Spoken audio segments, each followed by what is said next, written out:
Hello and welcome to episode number 24 of the Grind to Greatness Challenge. We are in June of 1984, and this is going to be our last episode where we do not have a TV show to accompany the pay-per-views with. I have made a slight mistake, which is we are now at the stage we have to start pre-booking everything because, rules of the Grind to Greatness Challenge, which means we are getting a pretty significant penalty to our attendance today. Oops. But that's fine. We will sort that out when it comes to it. Means I can remember to fix all this stuff a bit in the future. We have redone our inner circle a bit. Redone the chief enforcers just to get them all being tough dudes. Things we probably should fix at some point. But right now everything works and it's fine. Currently, we are going through the battle leagues where last one was Randy Savage. This year, our battle leagues look like the Firefly, Bret Hart, Stan Hansen, and Samu in one group, and the second group is Santanico, Kurt Hennig, Atsushi Onita, and Cactus Jack, with Kurt Hennig being up to 6 points, and I think already functionally through to the semifinals. He's been on a tear, especially since turning heel, and I'm excited to see where Kurt Hennig is going to take this character in the future. Currently, our mid-card champion is Aeroflash, up-and-coming young luchador who was a tag team with my player character for a long time and is now getting broken away on a singles run and failing every match. So I'm so happy I took a gamble on this guy. We then do have the tag team champions being Arn Anderson and Tully Blanchard, the Brain Busters. They've had 4 successful defenses and have been looking very good for 119 days. They have tied the reign of Brad Armstrong, Jim Brunzell, and Terry Funk and Atsushi Onita. But the one thing they are missing is, if they win, they will make it to the second longest run of all time. If they lose, they'll form a 3-way tie with 2 of the other great tag teams in the company. And they've got a title defense on, not this show actually, so they will survive because they don't have a title defense on this show. The show is too crowded with stuff about the battle leagues. But we do also have the world champion, which is now 3-time the inaugural winner of the belt, Terry Funk, who has had a couple of long runs, has the combined longest runs of any person in the company, and is now going to see if he can extend that lead once again. 14 days into his run, this will be his first show as champion. I hope it's going to be a good lot of fun, and I will run the intro, and I'll see you at Elevation 28.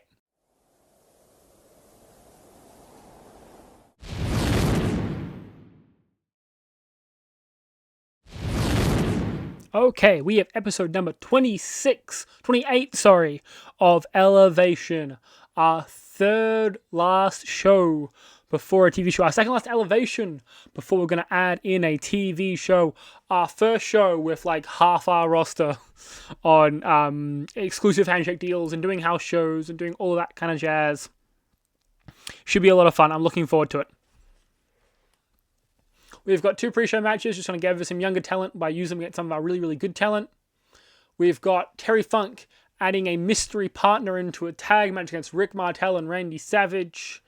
We've got Aeroflash and Dean Malenko going for the Great Lakes Championship. And then 2 more matches as part of the group stage in the Battle Leagues. Let's get right into it. Opening up the match, we have Bret Hart defeating Rick Rude in 17 minutes 47. 74 rated segment is very, very good. We are happy with that. Bret Hart and Rick Rude both looking very good in this match. So, can't really complain, can we? We go to the next segment. 65 rated match. El Snow wasn't quite as good, but Kelly Thomas commentary and Jesse Ventura did well.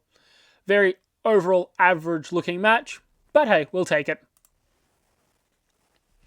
We then go to start off our real start of the show. We have Arn Anderson and Tully Blanchard who come out and they cut a promo. They're the best tag team in the whole damn division, and ain't no one close to their level. They are the technical masterclasses. But then the Rock and Roll Express come out and tell them they could make that claim. if they didn't need those pretty straps to beat them. Sudden Impact also come out and they echo the same sentiment. You're only the best because you cheat to win. So they challenge them to a triple threat match, and the Brainbusters agree under one condition. If Sudden Impact or the Rock and Roll Express lose, they cannot challenge for the belt as long as the Brainbusters have it. High stakes going into their triple threat match. At Heat of Battle, we then go to a really good Wild Brawl match between Stan Hansen. Was it even a Wild Brawl? No, it wasn't a Wild Brawl because they went to a time limit draw in 18 minutes. It's meant to be 20, my bad. Where Stan Hansen and Samu draw. Did a good, solid 67 rated match. I thought draws would be punished slightly more than they were, so that's good in its own right, I think. We then have this is our Wild Brawl match, which ends up with Onita defeating Cactus Jack in 13 minutes by submission. Onita with 51, Cactus Jack for 46. Cactus Jack being off his game as well. I think he would have outperformed Onita already. He's so good, so fast. Yeah, Cactus Jack is going to be a beast for us in this company, I reckon. I think he's going to become like our number one brawler very, very fast. Okay, and on for the next match, we have Aero Flash and Dean Malenko. This is the first really good match that Aero Flash has had. 53 from Aero Flash, the best performance he's had in a good while now. And Dean Malenko 52 is looking very good as well. Not the best match on the card, but still nearly getting to a 60 rating isn't too bad for the mid-card title now that it's feeling more like a mid-card title than it was, especially this time last year. His second defense of the title, Aero Flash, still building up a very solid run here. Then in our main event, we have Randy Savage and Rick Martel defeating Terry Funk and his mystery partner of Junichiro Tenieru from Japan, who we have signed on an exclusive contract as one of the top 10 best wrestlers in the world. But it ends when Rick Martel submits Junichiro Tenieru with the Boston Crab. Rick Martel was the weak link for 34. I mean, he can't brawl, so that makes sense. Randy Savage 77, Tenieru a 57 with 0 popularity, by the way, and Terry Funk a 75. Ooh, that is a good show. Don't make him lose comedy characters, and he is A-OK. 74 rating to close out the show. Ooh, okay. Terry Funk's psychology has been improved by a new spot he's used. That's in front. 69 rating for the overall show is very average, I would argue. We're going to give Terry Funk some praise. We're going to give Stan Hansen some encouragement. Anyone else who really needs to get some praise for today? Cactus Jack. You are awesome. Scene please. Was happy with my speech. We made 130k as well. So we are very happy, and we're up to 60 in the Southwest. Woo, we are coming along very, very nicely, I think. Oh, this is a media scrum. I forgot we have to do these. Dang. I'm happy for him. Oh, well, that's spoiler. Well, this is how media scrums work. We have also signed Jushin Thunder Liger, who was meant to debut on our first TV show, but he has now been spotted because media scrum. Dang. I didn't realize this would happen. Oops. No free rides here. Bret Hart is noticeably extremely happy. Rock Hard's great atmosphere. Oh, we also had Steven Regal. I mean, can I just turn this off? Nope. Oh, amazing. That's... Dang. We're going to play it by ear. The show was considered a success. I'm glad it went so well. Jim Runzel's going to end his deal. We'll, of course, be offering him a new deal. Had an off night, as you held him back. I have faith he'll become more consistent. Done. Okay, I remember that I hate media scrums because they spoil things. That's a shame. My bad, y'all. It's fine, I'll just chuck on a bunch of dark matches instead then. That's a good way of using them without sitting there and waiting until our first TV taping. which is in fairness going to be next episode to kick off. No, not to kick off next episode. At the start of next episode, I think we'll have one pay-per-view first, and then we'll do the TV tapings. It should be a lot of fun. Speaking of pay-per-views, we have Heat of Battle coming up next. So I am going to skip ahead, and I will see you all at Heat of Battle. Hello and welcome back to Heat of Battle. A bit of a welcome back for me as well. I haven't booked the show in about a week and a half, I don't think. Because I kind of booked them all in blocks and all. I haven't booked the show in a while. So if I'm a bit lost, I do apologize. I'm trying to get back into the swing of things and how I was booking stuff before. And we're about to go to weekly TV next episode, so it gets a bit complicated. But that's fine. This should be a good, successful episode of TV. Pay-per-view. We go to our final elevation before it becomes a TV show. Should all go roughly a plan, I hope. A lot of people aren't happy with the booking of the show, which is kind of funny, but that's fine. We'll look at our battle leagues quickly. We have only got a few matches left for everyone. The Firefly and Bret Hart are both on 3 points, with Stan Hansen and Samu both on 1. Anyone can still win this group. Actually, no. I think mathematically Samu cannot win the group. Or Stan Hansen. But they can come second in the group. Especially if one of the other two people go 0-2. For Firefly or Bret Hart go 0-2. And collapse out of the group. Which is always a possibility. We also then have Santanico on 3. Kurt Hennig on 6. Atsushi Onisha on 3. And Cactus Jack on 0. But Cactus Jack is facing Kurt Hennig now. There is a chance he can get the upset off and maybe stay alive in that group. Actually, I think he's mathematically eliminated. Ignore that. He impressing the higher-ups or whatever we're going to call it, the building for that match. It's fine. Let's get into it before I ramble too far off the edge. So we go into our 30-minute Battle Royale. I can't tell if I clicked. I did click. It's slow. But hey, that's fine. 10-man Battle Royal. 25 minutes, 18 seconds. And the winner was, unsurprisingly, Jack Armstrong over Onita. But Dean Malenko did pretty well. Teniru doing very well, only just making his debut very recently. A lot of the younger guys going out pretty early as well. 61 rated is not bad for a Battle Royale of low star power and low work rate. So we go to our opening Oh my god. Okay. Opening up the show is a 82. How is this meant to be? Oh my lord. Okay, Samu with a career performance. Ernie Ladd doing amazing ringside work. And Bret Hart with an 80. Ooh, Bret Hart is in a good mood tonight. He wins with a submission via the sharp shooter. And that's going to put him up to 6 points in the group, I believe. Yep. And Samu is on 1. And I think, not quite mathematically eliminated, but pretty bloody close. Then a 64 to follow up is not bad, as the Firefly gets a 51 and Stan Hansen a 66. The Firefly does win, though, in a storytelling match, which means the Firefly is on 6. Bret Hart is on 6. And Stan Hansen and Samu are on 1. And will end their tournament on 1. Not great for either man, but the Firefly is in the house and has crushed it. I mean, worst performance, but shush. Firefly did very well here. Let's then go into our final singles match of the night, which has Kurt Hennig defeating Cactus Jack with a Hennig Plex. No second to most, surprising match outcome. But Cactus Jack was the better performer in the match. Was a wild brawl, so maybe not most indicative on Kurt Hennig's skill set. But Cactus Jack is coming along very, very nicely, very fast. Only 19 and putting up 55s at his first year in the company.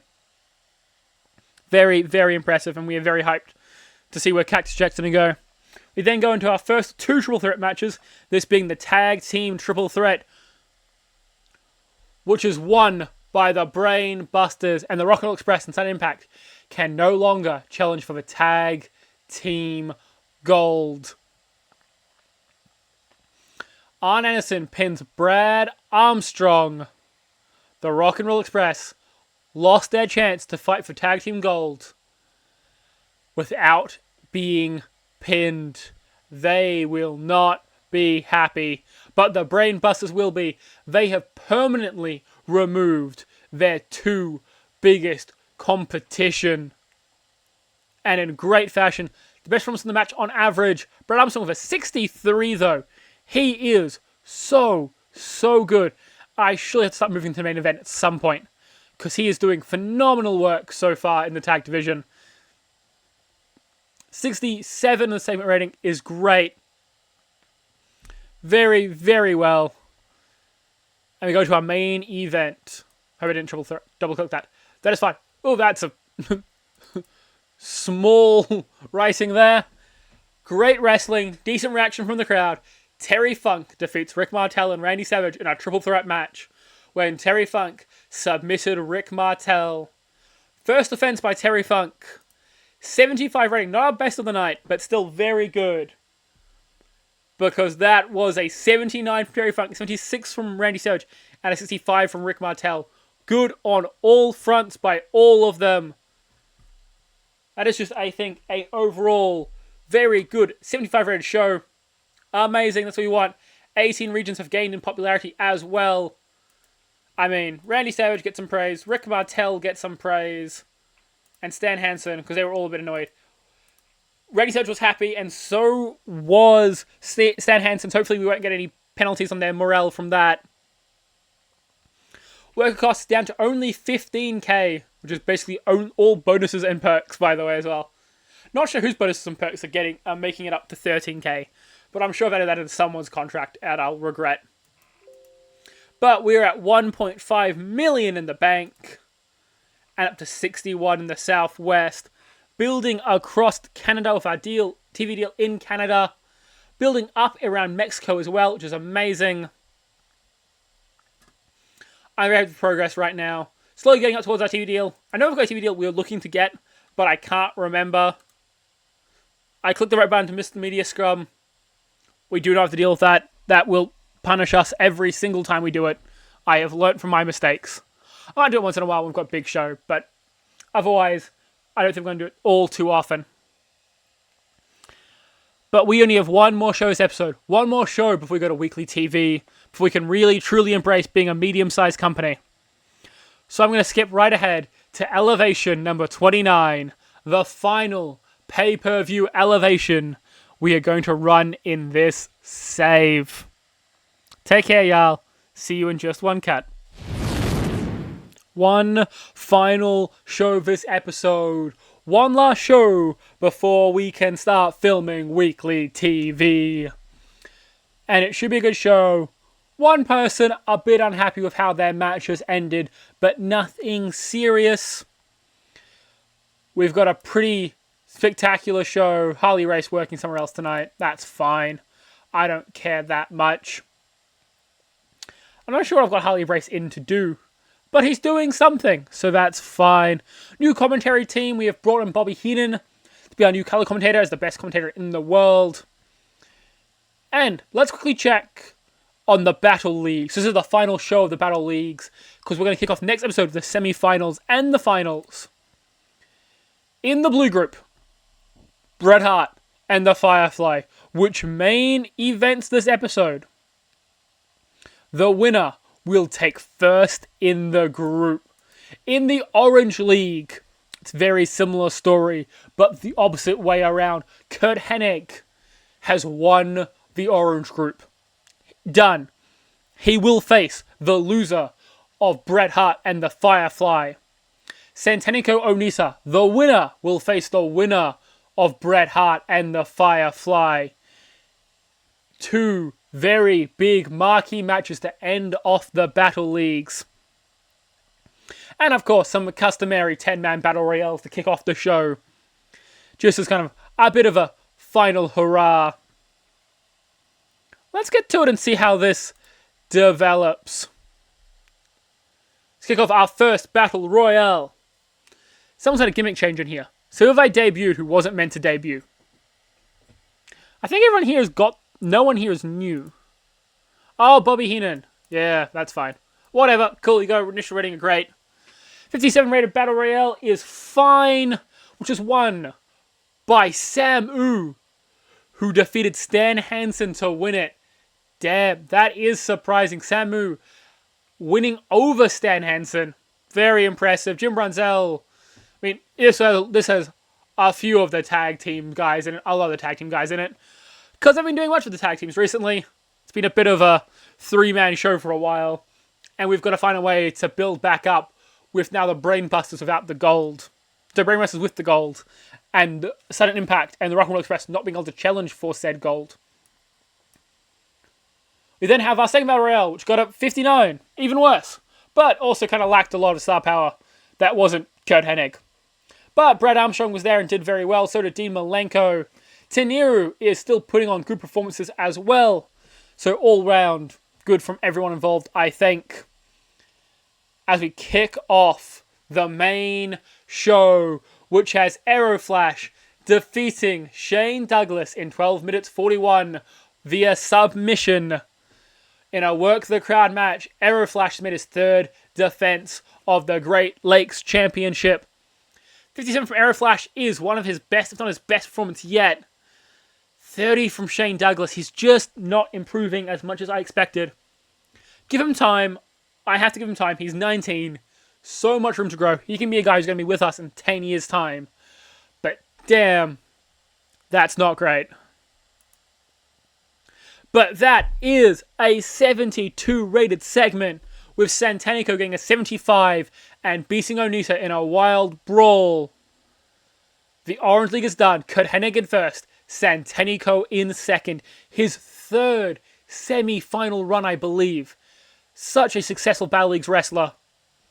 He is going to go very far in the Battle Leagues every year, it seems. And he's into the semi-finals now. Top 4 again, and Onita just misses out. And then, interesting segment here. 72 rating is very good for a segment. Terry Funk comes out and he tells the locker room that if anyone wants to drive the world title at Summer Stakes, they can take it. But they have to be prepared. There is not going to be any second chances, any easy passes. Get ready, because the Funker will end you. Roddy Piper comes out and stands on top of the ramp. He tells Terry Funk that he doesn't deserve that title, and he will take it back. Just as he walks down the ramp, Randy Savage and Rick Martel try to push past him, which leads to a wild brawl amongst all three men. And just as they go down, Jack Armstrong makes his return, rolls into the ring, and puts his face in the Funker's face. At Summer Stakes, it'll be Terry Funk versus Jack Armstrong for the world title. Building a little match here and a bit of a feud going out of this, which I think should be a bit of fun. That is terrible. Just a terrible, terrible match between Cactus Jack and Arn Anderson. Where, with a roll-up, Cactus Jack gets the win. And he's going to use this, in conjunction with Onita's help, to get a tag team title shot at Summer Stakes. Yeah, Cactus Jack off his game, getting only a 39, Arn Anderson a 47. Not great for me, the man, but we will recover. As our main event was only a 72. That feels slightly low for how big of a match this was, as the Firefly defeats Bret Hart in 17 minutes 50 with the lights out kick. The Blue League is done and the Firefly has won, meaning he will face Santanico in the semi-finals at Summer Stakes. Being off his game has done it a bit, but a 72 is our first above 70 rated match, and that's going to be an achievement, which I might kick off next episode, I think. Just because I feel like we should move past this episode, get into the next one, and we can do a bit of a celebration to end it off. But very successful. Seeing the show with a 70 rated show. Go ahead and end it off. If that wasn't a 33, I think it would have been a whole lot higher as well. Dress the locker room. Bret Hart. Good example. I should not give him a good example because he does have a bully personality. Who else should get some praise? Who else lost tonight? Don't remember who else actually ate a pin tonight. We'll praise Roddy Piper because we like Roddy Piper. And Osushi Onita. It's probably a good name to give some praise to. Seem pleased, was happy, and seem pleased, that's fine. As we make 209k on the show, which is ridiculous. Didn't go up in the Southwest, but that's fine. We went up a lot of other places, actually. Very, very good all over the show. As we will skip the media scum. Scum sounds like the wrong word, but I think it is scum. Anyway, that is fine, because we're going to end this episode here, I think. It's been a good episode. And we have Summer Stakes coming up, which will have a lot of big matches. Terry Funk, Jack Armstrong, both semi-finals and the finals of the Battle Leagues. And Onita and Cactus Jack taking on the Brain Busters. You don't want to miss it. So subscribe, like, all the crappy YouTube things I meant to say. Because the Firefly is out. Take care, y'all.